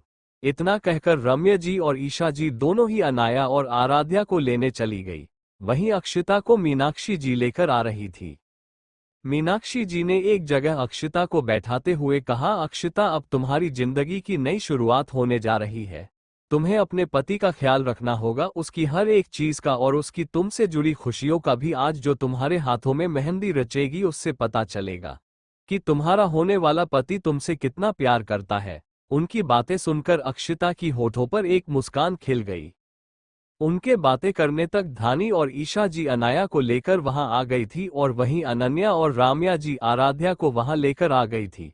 उन्होंने आराध्या और अनाया को उनके जगह पर बैठाया और उनके लिए मेहंदी लगाने को आई हुई लड़कियों ने उनके हाथ में मेहंदी लगाना स्टार्ट किया। अनन्या ने दिव्या को देखकर कुछ इशारा किया और उसका हाथ पकड़कर उसे छोटे से बने स्टेज के पास लेकर चली गई, जो उनके इस फंक्शन को देखकर बनाया गया था। दोनों ने सब की तरफ देखते हुए डांस करना स्टार्ट किया। बंद मुट्ठी में दिल को छुपाए बैठे हैं बहाना के मेहंदी लगाए बैठे हैं। मेहंदी हाँ हाँ मेहंदी, मेहंदी हाँ हाँ मेहंदी, मेहंदी हाँ हाँ मेहंदी, मेहंदी हाँ हाँ मेहंदी टूट के डाली से हाथों पे बिखर जाती है। मेहंदी हाँ हाँ मेहंदी टूट के डाली से हाथों पे बिखर जाती है, टूट के डाली से हाथों पे बिखर जाती है, टूट के डाली से हाथों पे बिखर जाती है, टूट के डाली से हाथों पे बिखर जाती है, टूट के डाली से हाथों पे बिखर जाती है। गाने के हर एक बोल के साथ धनी और अनन्या सटेप से सटेप मिलाकर डांस कर रही थी और वही उनकी नजरें उनसे कुछ दूरी पर बैठी हाथों में मेहंदी लगा रही अनाया, आराध्या और अक्षिता पर थी। ये तो मेहंदी है, ये तो मेहंदी है, मेहंदी तो रंग लाती है। ये तो मेहंदी है, मेहंदी तो रंग लाती है। टूट के डाली से हाथों पे बिखर जाती है मेहंदी हाँ हाँ मेहंदी, मेहंदी हाँ हाँ मेहंदी। लोग बागों से इसे तोड़ के ले आते हैं और पत्थर पे इसे शौक से पिसवाते हैं। मेहंदी हाँ हाँ मेहंदी, मेहंदी हाँ हाँ मेहंदी। अनन्या ने धनी का हाथ पकड़ा और उसकी क्रॉस करके दोनों स्टेज पर गोल घूमने लगी। फिर उन्होंने एक दूसरे का हाथ छोड़ और सामने बैठी तीनों दुल्हन को देखते हुए अपने दोनों हाथ को ऊपर नीचे करते हुए सटेप करने लगी। उनके हाथों की सटेप ऐसी थी जैसे कि मेहंदी लगाने के लिए मेहंदी वाली उनके हाथ को पकड़ने की कोशिश कर रही थी। लोग बागों से इसे तोड़ के ले आते हैं और पत्थर पे इसे शौक से पिसवाते हैं और पत्थर पे इसे शौक से पिसवाते हैं। फिर भी होठों से इसकी उफ तलक ना आती है, फिर भी होठों से इसकी उफ तलक ना आती है, फिर भी होठों से इसकी उफ तलक ना आती है, फिर भी होठों से इसकी उफ तलक ना आती है। ये तो मेहंदी है, ये तो मेहंदी है, मेहंदी तो रंग लाती है। ये तो मेहंदी है, मेहंदी तो रंग लाती है। मेहंदी हाँ हाँ मेहंदी, मेहंदी हाँ हाँ मेहंदी। दिव्या और अनन्या जो अब तक दोनों अकेले डांस कर रही थी एक दूसरे के साथ, वह दोनों ही एक दूसरे से कुछ इशारा करके स्टेज से नीचे उतरी और भागकर जाकर अनन्या ने अपनी मम्मी राम्या जी का हाथ पकड़ा और अनाया ने ईशा जी का हाथ पकड़ा और दोनों मिलकर मीनाक्षी जी को पकड़कर स्टेज पर लेकर आई। पहले तो ईशा जी, राम्या जी और मीनाक्षी जी ने डांस करने से साफ मना कर दिया, लेकिन फिर अपनी बेटियों की तरफ देखकर वह तीनों भी डांस करना शुरू कर देती है। अपने रस रंग से इस दुनिया को सजाना है काम, मेहंदी का तो गैरों के काम आना है। मेहंदी हाँ हाँ मेहंदी, मेहंदी हाँ हाँ मेहंदी। अपने रस रंग से इस दुनिया को सजाना है काम, मेहंदी का तो गैरों के काम आना है। काम मेहंदी का तो गैरों के काम आना है, अपनी खुशबू से, अपनी खुशबू से यह सहराओं महकाती है, अपनी खुशबू से यह सहराओं महकाती है, अपनी खुशबू से यह सहराओं महकाती है, अपनी खुशबू से यह सहराओं महकाती है। ये तो मेहंदी है, ये तो मेहंदी है, मेहंदी तो रंग लाती है, ये तो मेहंदी है, मेहंदी तो रंग लाती है। राम्या की ईशा जी और मीनाक्षी जी तीनों ही डांस करते हुए काफी इमोशनल हो गई थी, क्योंकि अनाया और अक्षिता ईशा जी और मीनाक्षी जी की इकलौती बेटी थी और वही आराध्या व राम्या जी की भांजी थी, जिसे उन्होंने अपनी बेटी ही माना था, और उसकी विदाई पर उन्हें रोना भी आ रहा था। इसलिए वो डांस करते हुए उनकी आंखों में आए नमी को साफ करते हुए स्टेज से नीचे उतर आए। टूट के डाली से हाथों पे बिखर जाती है, ये तो मेहंदी है, मेहंदी तो रंग लाती है, मेहंदी हाँ हाँ मेहंदी, मेहंदी हाँ हाँ मेहंदी, मेहंदी हाँ हाँ मेहंदी, मेहंदी हाँ हाँ मेहंदी। बंद मुट्ठी में दिल को छुपाए बैठे हैं बहाना के मेहंदी लगाए बैठे हैं, मेहंदी हाँ हाँ मेहंदी, मेहंदी हाँ हाँ मेहंदी, मेहंदी हाँ हाँ मेहंदी, मेहंदी हाँ हाँ मेहंदी, मेहंदी हाँ हाँ मेहंदी, मेहंदी हाँ हाँ मेहंदी, मेहंदी हाँ हाँ मेहंदी, मेहंदी हाँ हाँ मेहंदी। उन तीनों की स्टेज से उतरकर नीचे जाने के बाद अब अनन्या और धनी ही स्टेज पर डांस कर रही थी। तभी धनी की नज़र कोने में खड़े होकर उन्हें देख रहे कबीर पर चली गई। उसे देखते हुए दिव्या की होठों पर एक मुस्कान खिल गई, जिसे देखकर कबीर भी मुस्कुराने लगा। उसने धनी को इशारे से कहा, बहुत खूबसूरत लग रही हो और तुम्हारा डांस भी बहुत खूबसूरत लग है। कबीर की इशारे समझकर धनी मुस्कुराने लगी और तभी उनका डांस भी खत्म हो गया। चैप्टर 204 प्यार, सच्चाई और अंत। दिव्या का मन भीतर से घबराया हुआ था। उसके चारों ओर का सन्नाटा और ठंडी हवा उसके डर को और गहरा बना रही थी। ये यात्रा उसकी पूरी जिंदगी बदलने वाली थी। वह जानती थी कि अतीत के उन स्याह लम्हों से बाहर आना इतना आसान नहीं था, लेकिन अब वक्त था कि वह अपने भीतर की उस ताकत को पहचाने जो उसे जीवन में आगे बढ़ने का हौसला दे सके। दिव्या ने फैसला किया कि वह खुद से और दूसरों से सच्चाई का सामना करेगी। इतने सालों से उसके भीतर जो असंतोष, गुस्सा और दुख था, वह उसे खत्म करना चाहती थी। वह जानती थी कि अगर उसे खुद को और अपने रिश्तों को संभालना है तो सबसे पहले उसे अपने डर का सामना करना होगा। इसी सोच के साथ वह खुद को मजबूत कर एक नई शुरुआत की ओर बढ़ी। अगली सुबह दिव्या ने अपना दिल मजबूत कर उन सभी सवालों का सामना करने का निश्चय किया जो उसके मन को भीतर से घेर रहे थे। अपने सबसे करीबी दोस्त और समर्थन कबीर के साथ उसने अपने जीवन के कुछ गहरे सवालों पर बातचीत की। कबीर ने दिव्या को सहारा दिया और उसके साथ खड़ा रहा। दिव्या, तुम्हारे अंदर इतनी ताकत है कि तुम हर मुश्किल का सामना कर सकती हो, कबीर ने उसे भरोसा दिलाते हुए कहा। तुम्हारे भीतर का डर सिर्फ एक भ्रम है। दिव्या ने उसकी बातों पर गहराई से विचार किया। उसे महसूस हुआ कि वह इतने दिनों से अपने मन में जो डर और असंतोष छिपा रही थी, वह उसे और कमजोर बना रहा था। अब उसे अपने भीतर की उस सच्चाई को अपनाना था जो उसे मजबूत और आत्मनिर्भर बना सके। दिव्या को यह भी एहसास हुआ कि उसके जीवन के रिश्तों में भी कई उलझनें हैं जो उसे भीतर से परेशान कर रही थी। उसने अपने सबसे करीबी रिश्तेदारों से बातचीत करने का निश्चय किया ताकि वह उनके सामने अपने दिल की बात रख सके। इतने दिनों से उसने अपने दर्द और गुस्से को दबा रखा था, लेकिन अब उसे सब कुछ साफ साफ बताने की जरूरत थी। उसने अपने परिवार के साथ एक बातचीत रखी और सभी से अपने दिल की बात कही। उसकी मां ने उसके दिल की गहराई को समझा और उसे गले लगाते हुए कहा, तुम्हारे भीतर जो दर्द है वह समय के साथ खत्म हो जाएगा। हम तुम्हारे साथ हैं और हमेशा तुम्हारे लिए खड़े रहेंगे। दिव्या ने धीरे धीरे अपने मन के बोझ को कम करना शुरू कर दिया। उसने अपनी जिंदगी में नकारात्मकता को दूर करने का प्रण किया। उसने महसूस किया कि जब तक वह खुद अपनी सच्चाई का सामना नहीं करेगी, तब तक वह अपनी जिंदगी में खुशियों को नहीं पा सकेगी। अपने आत्मसाक्षात्कार के इस सफर में उसने अपने मन को शांत और संतुलित करने की कोशिश की। उसने रोज ध्यान करना शुरू किया, जिससे उसे अपने विचारों को नियंत्रित करने में मदद मिली। हर रोज वह एक नई ऊर्जा के साथ उठती और खुद को सकारात्मकता से भरने का प्रयास करती। इस प्रकार उसी में उसे महसूस हुआ कि सच्ची खुशी बाहरी चीजों में नहीं बल्कि भीतर की संतुष्टि में है। कुछ महीनों के बाद दिव्या ने एक नए जीवन की शुरुआत की। उसने अपने जीवन में कई बदलाव किए और खुद को सकारात्मक ऊर्जा से भरा। अब वह एक ऐसी महिला बन गई थी जो अपनी खुद की ताकत को पहचानती थी और अपनी जिंदगी को अपने नियमों के अनुसार जीने का साहस रखती थी। दिव्या ने अपने अतीत के बोझ को छोड़कर एक नई राह पर चलना शुरू किया।